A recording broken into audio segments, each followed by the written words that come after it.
Hey, what's up YouTube? This is CJ. I'm going to bring you guys a quick update on the JBJ 45-gallon Reef. Just going to go over some of the equipment and explain some of the reasons I've set up the tank this way. It'll keep it short and sweet. Hope you guys enjoy it.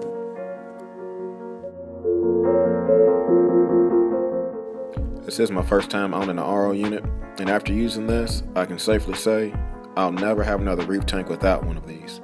And with my house providing 80 psi as far as water pressure, it allows this unit to perform to its maximum capacity, and it really only took 6 hours to fill my 45-gallon tank. It was a pleasant surprise.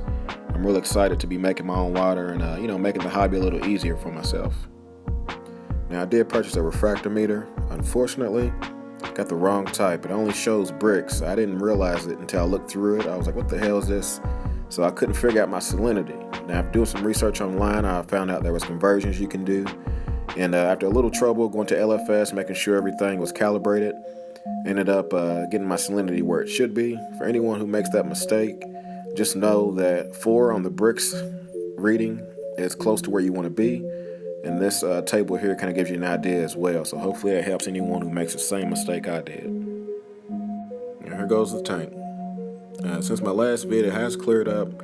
Now, I did add my MP10 today to the tank, and it did kick up a little dust, but nothing too bad.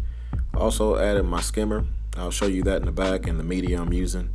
But as far as Escape goes, I'm really starting to dig Escape. I always like the idea of Escape touching the water line, and also going from right to left, using as much space in the tank as possible without just looking like a rock wall. So I think I accomplished that.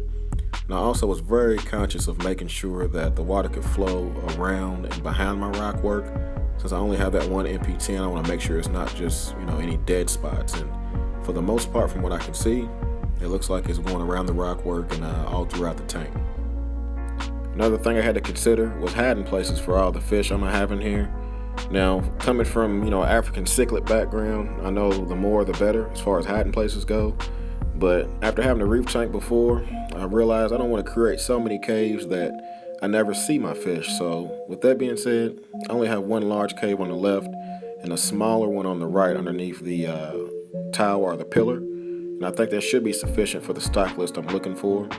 And as far as open space, I always like the idea of having an open sand bed. So I have a lot of sand exposed, and the plan is to only place corals on my rock work and not place as much on my sand bed. I never really liked that look in Reef tanks. I believe your Escape should be your Escape and your sand should be your sand. I will mention the output nozzles on this JBJs are a lot stronger than I realized. As you can tell, plenty of surface agitation and plenty of cross flow to kind of mix up with my MP10 and hopefully create some random areas in the tank and give me that surface, agitation and things I'm looking for as far as your water quality goes. And the lighting I decided to go with is going to be the Ocean Revive T247 LED. This is going to be the full spectrum kind that has the on-off timer that you can program as far as the blue and the white channel. Even the hanging kit I actually like. It allows you to raise and lower the light, kind of lock it into place. You can even tilt it forward and backwards, and I don't know what use that's for, but it definitely helps with trying to adjust it and getting the light to shine on your tank the right way. I have it hanging at about 9 inches. Has plenty of spread to cover my whole tank, and it even has power to spare. I can't really see myself running this thing over 50% because it's way too bright. I did decide to go with the Vortec MP10 on my tank. Now, I'm definitely still a believer in the J-Bowls. They put off a lot of water, especially for the price, but this one was on sale, so I figured, what the hell, let me try something a little more expensive and see what happens. And I'll tell you, pleasantly surprised, this thing looks really good on the tank. The only knock is that noise. It definitely is the loudest piece of equipment. I'm going to give it time to break in. Hopefully it quiets down. But really the motor kind of blends in with the fan and the skimmer as long as I don't have it running at full bore. So with that being said, still going to learn this pump as far as the placement and the best settings for it. So for now, just want to give you guys a quick look at what it is. Let me give you guys a quick look at the sump area in the back. As far as the first section, the tray goes, running filter floss, have it in here to catch the fine particles from that sand because I just cleaned it. And I also have some carbon in there. The sponges that come with the tank don't really catch the fine particles, so I may put them back in another time. But for now, that's why I'm running on the right side.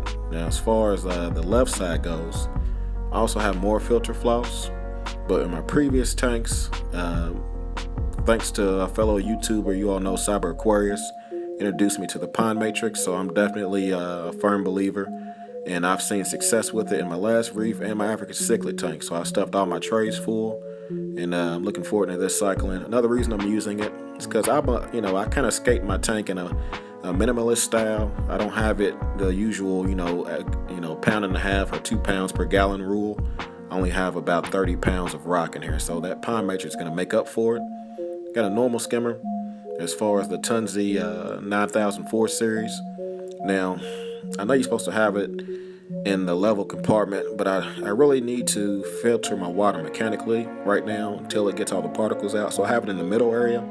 My hope is that the JBJ, the auto top off, will keep this water level so the skimmer doesn't kind of fluctuate too much. And from the time before I had JBJ, it's actually sensitive. I don't think the water level is going to fluctuate too much, but hey, we're going to find out if the skimmer can work in this compartment. If not, I'll move it over to the left side and take the tray out, move it to the right. I'll rearrange it. So I'll keep you guys posted on that situation. But that's pretty much my setup. As soon as I get a reactor, I'll be adding it in the second chamber and adding some Phosguard to the tank as well. So it should be a pretty straightforward setup. That's pretty much going to cover the layout of the tank, a quick overview and my first thoughts. Now I'll tell you, only thing left to add, like I said, is going to be the reactor. Other than that, I'm done with the equipment. I'm going to get another heater as a backup and some redundancy things to make sure everything's okay. But just looking at the tank, definitely enjoying the way these curved glass kind of JBJs are built. They're really sturdy. It looks really good. The light hanging over top brings it together. Even the scape, it has a lot of potential. I'm really enjoying how it's looking. So I hope you guys are excited as I am. I've definitely got a few ideas as far as core placement, things I'm going to add, do a little different than my last tank. Hopefully learn from my mistakes and make this one a little better. So I'm pretty much going to cut this video short right there. And as always, you guys, appreciate you watching. Like, comment, subscribe. You guys do what y'all do. Y'all be easy.